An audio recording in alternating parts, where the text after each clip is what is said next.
jërë ngeen jëf mbokki internautes yi nii nañ leen bu baax jaar leen amaat nañu mbégte del si ànd ak yéen comme niñ koy defee tous les jours seen chaîne bi di Leuz Info TV bu fekkee gan nga ci chaîne bi abonnel nga bës cloche notification bi waaye itam nga partagé ko ba ñeneen mën ci daal di jot abonné yi nag yéex na lool ñuy sàkku ngeen abonné massivement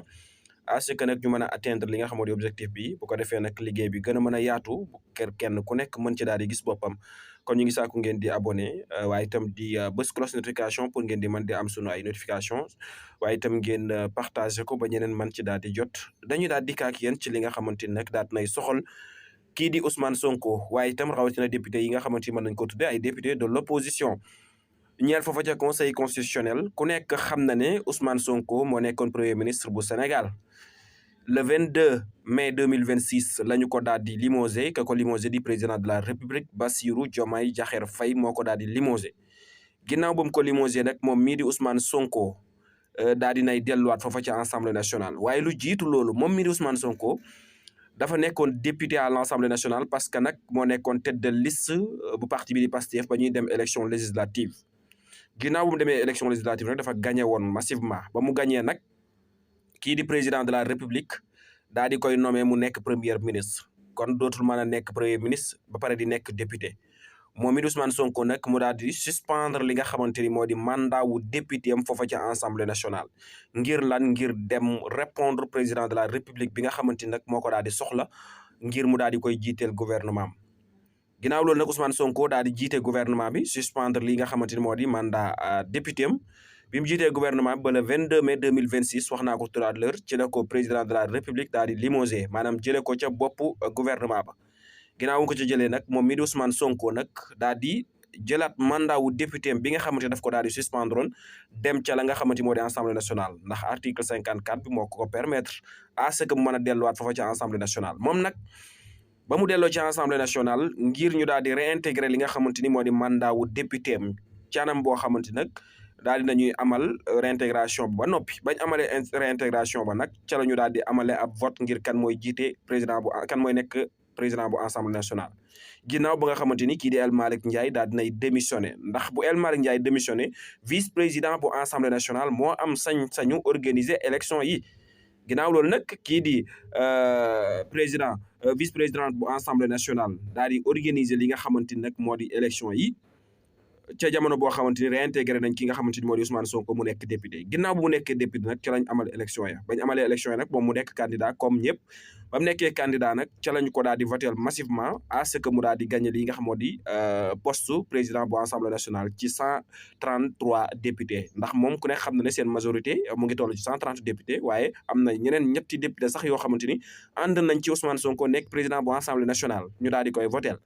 ginnaaw bañ ko voté nag kii di Ousmane Sonko war a jiite assemblée nationale war a doxal ci loolu nag ñenn ci ay député wala sax mën nañ ne la fois passé dégg ngeen Aïssata Tall Sall mooy bi ñuy amal seen point de presse boobu la mu waxoon ca réintégration Ousmane Sonko fa ci assemblée nationale mel ni moom la mu waxoon daal mooy conseil constitutionnel amu ci benn prérogative ndax lii nii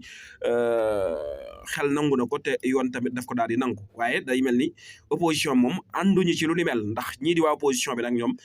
jamono ji daal di nañuy saisir li nga xamante ni moo di conseil constitutionnel ngir lan ngir na contester du moins li nga xamante ni moo di réintégration Ousmane Sonko foofu ci assemblée nationale ñoom nag dañ ko daal di contester ñaawlu ko jàpp ne daal jaarul yoon teguwul yoon dañoo salfaañe li nga xamante ni moo di yoon maanaam suñ sart ndeyu réew daal ñoom jàpp nañu ne dañ ko daal di salfaañe def la leen neex ngir dugal Ousmane Sonko foofu ca assemblée nationale waaye itam mu jiite assemblée nationale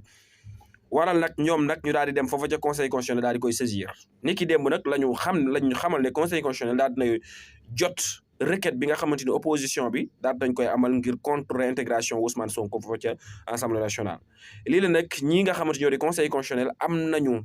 sañ-sañu daal di ci sëgg examiner ko ndax lii nga xamante ni opposition bi indil na leen ko nekk na loo xamante ni ñoom war nañ caa am benn prérogative bu ñu mën a intégré woo ci lu ni mel ndam déet ñoom daal seen décision ñoom ñoo ko war a rendre